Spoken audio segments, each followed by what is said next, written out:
ರಾಮ ಮಂದಿರದ ಉದ್ಘಾಟನೆಯಾಗಿದೆ. ಈ ಉದ್ಘಾಟನೆಯ ವಿಚಾರದಲ್ಲೂ ಕೂಡ ರಾಜಕೀಯ ನಾಯಕರುಗಳ ಕೆಸರೆರ ಚಾಟ ಜೋರಾಗಿತ್ತು.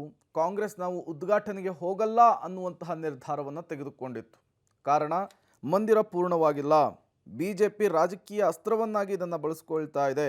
ಇದೊಂದು RSS ಸ್ಪಾನ್ಸರ್ಡ್ ಪ್ರೋಗ್ರಾಮ್ ಅನ್ನುವಂತಹ ಆರೋಪವನ್ನು ಕಾಂಗ್ರೆಸ್ ಮಾಡ್ತಾ ಇತ್ತು. ಬಟ್ ಕಾಂಗ್ರೆಸ್ನ ಶಾಸಕರೇ ರಾಮಜಪವನ್ನು ಮಾಡಿದ್ದಾರೆ.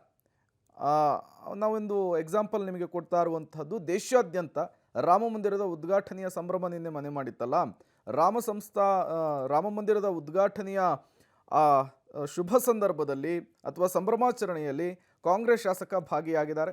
ಕೇಸರಿ ಶಾಲನ್ನು ಧರಿಸಿ ರಾಮ ಪೂಜೆಯಲ್ಲಿ ಭಾಗಿಯಾಗಿದ್ದಾರೆ ಅಲ್ಪಸಂಖ್ಯಾತ ಶಾಸಕ. ಸ್ವತಃ ಭಕ್ತರಿಗೆ ಪ್ರಸಾದವನ್ನು ಬಡಿಸಿ ಬಳಿಕ ತಾವೂ ಕೂಡ ಪ್ರಸಾದವನ್ನು ಸೇವಿಸಿದ್ದಾರೆ ರಾಮನಗರದ ಶಾಸಕ ಇಕ್ಬಾಲ್ ಹುಸೇನ್ ಅವರು. ರಾಮ ಸಂಸ್ಥಾಪನಾ ದಿನೋತ್ಸವದ ಟ್ರಸ್ಟ್ನಿಂದ ಆಯೋಜನೆ ಮಾಡಿದಂತಹ ಕಾರ್ಯಕ್ರಮ ಇದು.